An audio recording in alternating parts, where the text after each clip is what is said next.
Selamat malam Bapak-bapak dan Ibu. Selamat malam. Iya. Selamat malam. Oke, saya ke Bu Dinar, boleh ke Bu Dinar? Bu, saya ingin konfirmasi, THR 2021 bisa dicicil atau bahkan ditunda, benar demikian? Belum. Terima kasih.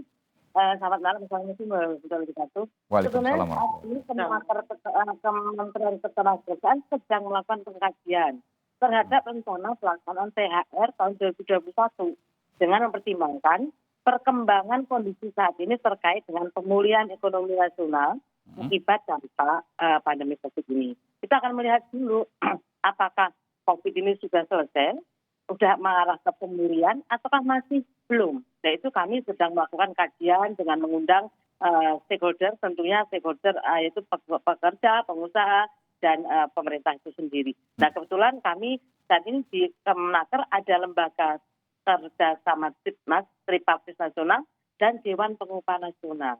Kami akan mengajak dua lembaga tersebut untuk membahas di sana, melihat apakah kondisi ini sudah mulai ke arah pemulihan. Kalau memang ke arah pemulihan berarti wajib dibayar sesuai dengan ketentuan karena dianggap sudah kembali tidak normal. Seperti tahun 2020 ya Bu Dinar, karena tahun 2020 bisa ditunda dan dicicil. Dan faktanya saya konfirmasi nanti, ada banyak sekali perusahaan, saya tidak tahu ratusan atau mungkin ribuan yang kemudian sampai sekarang belum melunasi THR bagi para karyawannya. Ya, ada kemungkinan, jadi kemungkinan saya data, memang ada beberapa perusahaan, ada beberapa sektor usaha yang sudah positif, meskipun sebagian banyak besar ada minus. Nah, saat ini memang sedang mengkaji. Kebetulan nanti saatnya keluar permennya, keluar S-nya tentu mengingatkan agar yang tidak terkondisi, yang tidak terkena pandemi ya wajib bayar penuh. Tapi bagi perusahaan yang ternyata masih terkena, belum kembali normal, bisa disepakati secara bipartit. Secara bipartit artinya nanti antara buruh dan atau pekerja dan pengusaha, begitu? Ya, pekerja dan pengusaha. Oke. Ya.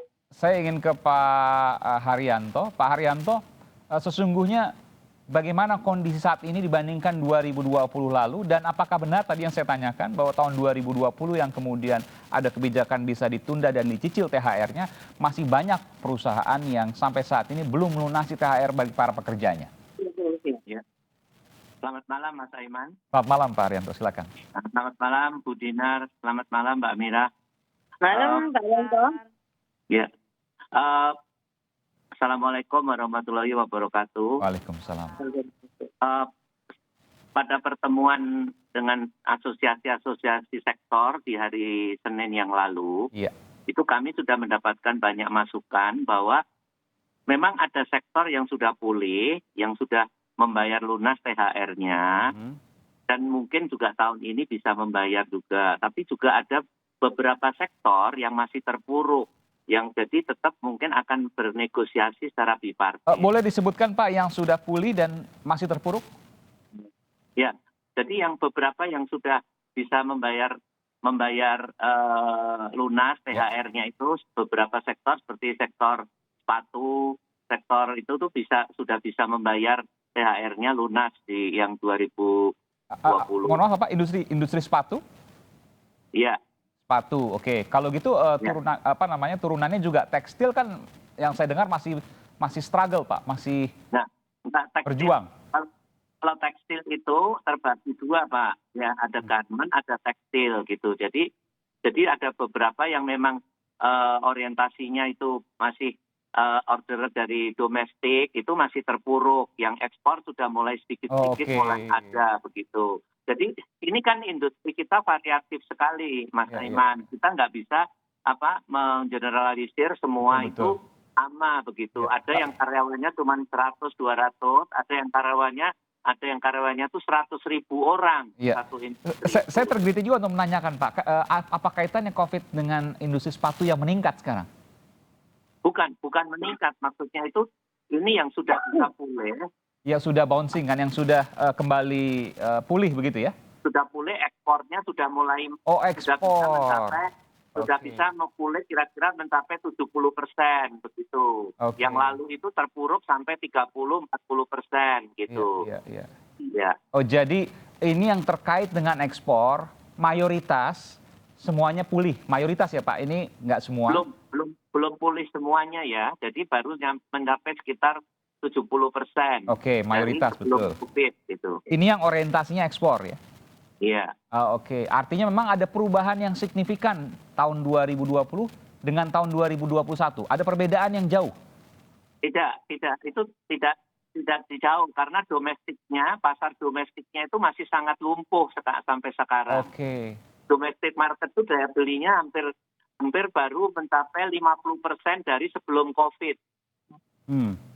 Nah, itu terbukti karena apa? Karena masih ada pembatasan di tempat-tempat untuk pembelanjaan, mal, toko-toko dan sebagainya itu masih terbatas karena adanya COVID ini. Nah, kita kepengennya segera COVID ini selesai memang. Ya, semua pengen seperti itu. Selesai, gitu. Meskipun kita tidak ada yang mengetahui kapan akan selesai. Tapi begini Pak Haryanto, kalau saya tanyakan secara data kasar, 2020 dibanding 2021, berapa perbedaan yang kemudian bangkit dan masih terpuruk?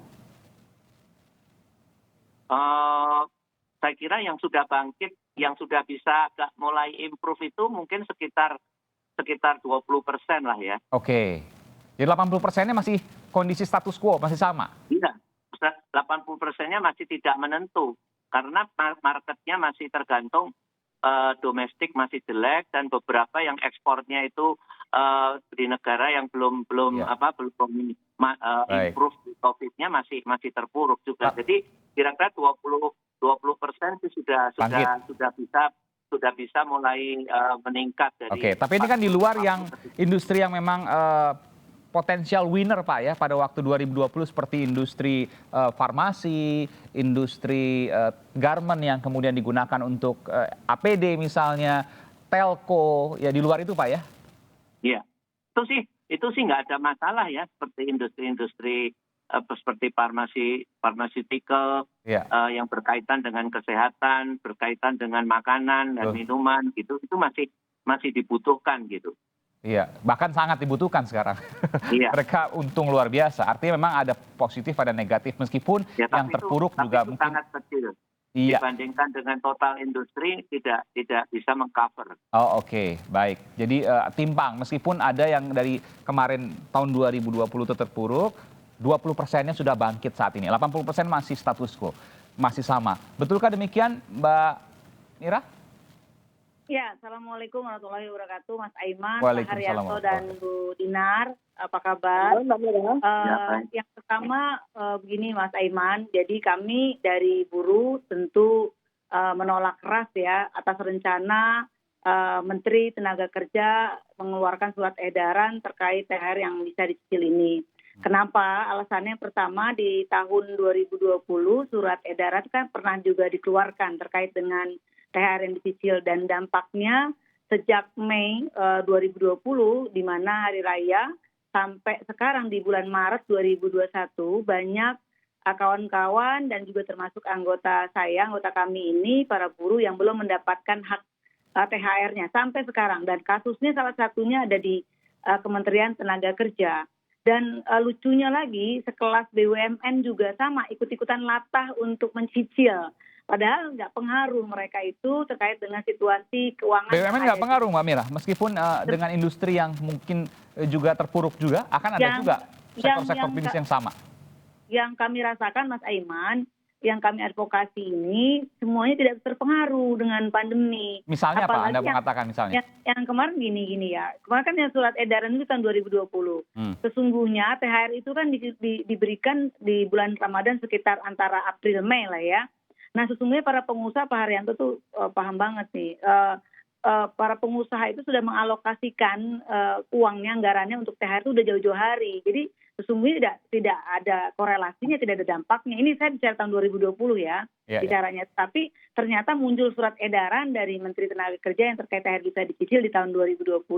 Pada akhirnya menjadi sebuah pegangan kuat seolah-olah mereka para pengusaha itu berlindung dengan menggunakan surat edaran tersebut gitu Mas Aiman. Nah kemudian yang kedua, kita ini kan udah banyak sekali ribuan buruh yang belum diselesaikan THR-nya ya, karena sesungguhnya hak THR di tahun 2020 sampai di bulan Maret 2021 sudah mau masuk Lebaran lagi, mereka belum mendapatkan. Ada berapa jumlahnya? Kurang lebih kalau misalnya di kami itu sekitar hampir 70-an% anggota yang terdampak. Makanya saya bilang, berapa ribu orang tuh? Berapa puluh ribu atau berapa ratus ribu orang? kalau ratus ribu sih enggak ya, puluhan ribu lah. Puluhan ribu, itu luar biasa. Kalau dengan keluarganya kan dikali iya, betul. 4 misalnya. Masalahnya Mas Aiman, surat edaran tersebut menyasar juga, bukan hanya sektor yang disampaikan oleh Pak Haryanto tentang sektor swasta ya. Lucunya nih, lucu dan anehnya, dan ini harusnya menjadi PR juga bagi Pak Erick Thohir selaku Menteri BUMN, menyasar ke BUMN. BUMN ini latah ikut-ikutan nyicil THR. Nah ini kan konyol ya kalau menurut saya. Nah ini juga terjadi, kan aneh kalau misalnya itu berdampak, saya lihat nggak berdampak di sektor BUMN. BUMN apa yang menurut Anda tidak terdampak tapi kemudian mencicil THR-nya? Anda bisa sebutkan? Misalnya sektor jalan tol, ini kan nggak berdampak. Kok itu ikutan latah? Ini contoh ya, salah satu contoh. Okay. Lalu yang kedua, Mas Aiman, buruh ini udah babak belur gitu Mas Aiman. Yang pertama babak belur, kemarin ini kan surat edaran juga dimunculkan terkait dengan tidak naik upah di 2021. Kemudian juga muncul lahirnya Undang-Undang Cipta Kerja beserta turunannya yaitu PP 34, 35, 36, 37. Yang salah satunya ya bukan hanya menggerus ya kesejahteraan buruh yang sudah didapatkan, malah makin menghilangkan kalau menurut saya. Oke. Nah, saya akan bertanya, apakah kemudian kebijakan ini akan dipertahankan atau tidak? Ini masih kemudian dibahas di Kemenaker. Tapi kalau seandainya dipertahankan, bagaimana dengan nasib puluhan ribu? Saya akan bertanya pas jeda, tetaplah bersama kami di Sapa Indonesia Malam. Saya ke Bu Dinar. Bu Dinar, ada puluhan ribu pekerja yang belum dibayarkan THR pada tahun lalu akibat kebijakan dari penundaan dan penyicilan THR. Kalau kemudian bayangan saya ketika ini diberlakukan lagi tahun ini, maka akan lebih banyak kemudian yang terdampak, yang kemudian belum mendapatkan haknya. Bagaimana soal ini, Bu? Sebenarnya di Pak Fani, sebenarnya Kemenaker belum memutuskan mencicil atau tidak. Belum. Ya. Karena kami sudah mengkaji. Dan besok kami akan nasional akan ketemu dengan pimpinnya. Yang tahun lalu bagaimana Bu? Karena ada puluhan ribu yang disampaikan tadi oleh Mbak Mina. Data kami yang melaporkan tidak sebanyak itu sih Pak. Oke. Data Kemenaker berapa Bu? Yang tidak terbayar itu ada yang sama proses PHK. Jadi sehingga tidak semuanya. Oke. Jadi tidak sampai puluhan ribu, mungkin ribuan atau mungkin ratusan? Yang terdata adalah kasusnya. Jadi jumlah perusahaannya kami bedanya jauh sekali datanya Bu ya? Ya, ada di pengawas kami juga kebetulan belum mendapatkan. Oke. Meskipun juga dari sisi ini kan kalau pemerintah kan berada di tengah-tengah yang kemudian melihat bagaimana kondisi ini. Ada juga banyak yang perusahaan tadi dikatakan 80% ini masih terpuruk, baru 20% yang kemudian bangkit. Ini di luar yang memang menangguk untung pada saat pandemi ya, seperti farmasi dan lain sebagainya. Ya. Sebenarnya gini, terkait dengan yang tidak terbayar, memang kami akan mengingatkan bagi perusahaan yang belum membayar, tahun ini wajib menunjukkan serupang kan itu. Karena kewajibannya adalah membayar di akhir tahun 2020 kemarin. Iya. Tapi soalnya data itu ternyata ada yang belum membayar dan kami pengawasan yang akan turun ke daerah. Maksudnya di data kami itu memang tidak sebanyak yang disampaikan oleh Bu Mira tadi. Makanya teman-teman kami di pengawasan akan meng-cross-check ulang dengan data-data yang ada di daerah. Di pengawasan yang ada di 34 provinsi. Oke, saya ke Mbak Mira. Mbak Mira, tidak sebanyak itu ternyata di data di Kemenaker? Iya, kalau saya kan bicaranya data yang memang kami dapatkan secara langsung dari kawan-kawan kami yang ada di lapangan ya, Mas Aiman. Yeah. Tetapi terlepas daripada itu, artinya ini kan kami juga menyoroti tidak adanya sanksi terkait dengan karena tidak dibayarkannya THR para buruh ini. Jadi kami juga justru mempertanyakan bagaimana kepengawasan daripada Kementerian Tenaga Kerja dan juga sanksi terhadap para pengusaha-pengusaha ini yang tidak atau juga belum membayarkan THR ini. Itu yang pertama. Terus yang kedua, gini Mas Aiman, ini kan sedikit lagi menjelang Ramadan ya, bulan Ramadan, kemudian juga sedikit lagi Lebaran. Tentu harapan dari Pak Jokowi, kalau saya menangkap Pak Jokowi pada saat di statementnya di 2021 itu optimis sekali beliau untuk ekonomi ini semakin membaik. Ini karena ukurannya di kuartal 3 dan 4 di tahun 2020 itu sudah ada peningkatan secara signifikan. Nah, kalau ini surat edaran ini dikeluarkan, seandainya misalnya itu terjadi dicicil, artinya itu bisa berdampak kepada daya beli masyarakat itu sendiri. Artinya ekonomi yang diharapkan oleh Pak Presiden tidak terjadi nih. Nah, maka dari itu mungkin apakah Kementerian Tenaga Kerja dalam hal ini Bu Menteri Tenaga Kerja tidak mengetahui bahwasannya ekonomi justru akan semakin membaik seperti optimisme atau prediksi atau juga keinginan Pak Jokowi selaku Presiden RI gitu ya. Baik, oke. Nanti tentu kita akan bisa mendengarkan langsung dari Pak Haryanto dari Asosiasi Pengusaha Indonesia. Pak Haryanto, jadi usulan dari pengusaha untuk tahun ini, apakah sama seperti tahun 2020 meskipun ada resiko, ada banyak sekali yang kemudian belum mendapatkan haknya? Begini Mas Saiman, dalam situasi yang seperti ini, itu memang yang terbaik adalah merundingkan di level perusahaan masing-masing. Oke. Kalau nggak ketemu Pak, bipartit nggak ketemu misalnya? Ya, kalau di bipartit nggak ketemu itu pasti masih ada masalah di hubungan industrial di perusahaan itu. Kalau buruhnya saja tahu bahwa pabriknya saja kerjanya itu biar pet, kadang-kadang masuk, kadang-kadang enggak. Lalu kalau masuk kena COVID diberhentikan. Pasti ada pemahaman dari pekerja dari situ ya. Anda mau mengatakan itu? Kalau sampai saat ini, sepengetahuan saya di daerah industri-industri yang itu tidak ada keresahan-keresahan seperti yang tadi dikhawatirkan. Sangat bisa mengerti. Baik. Kalau yang dikhawatirkan itu sebetulnya adalah jangan sampai mereka itu ter-PHK. Itu sebetulnya yang paling mereka khawatirkan gitu. Tapi kalau pekerjaannya normal, semuanya berjalan normal, maka tidak layak juga untuk dipotong. Bukan begitu, Pak? Iya. Jadi sebetulnya begini ya, kalau kita mengerti, ini kan bukan salah siapapun gitu. Nggak ada pengusaha yang mau terpuruk, kan nggak ada yang investasikan dalam jumlah besar. Nah, sekarang yang kita harus mengerti itu adalah bahwa kondisi masing-masing itu. Dan baik. Serikat pekerja harus mengerti persis sebetulnya apa yang terjadi. Dan itu kelihatan dari roda perusahaan. Apakah biarpet tadi Bang Bapak katakan ataukah normal? Kalau biarpet ya pekerjanya juga harus mengerti. Tapi kalau normal maka tidak ada hak untuk dipotong. Saya konfirmasi soal itu, Pak.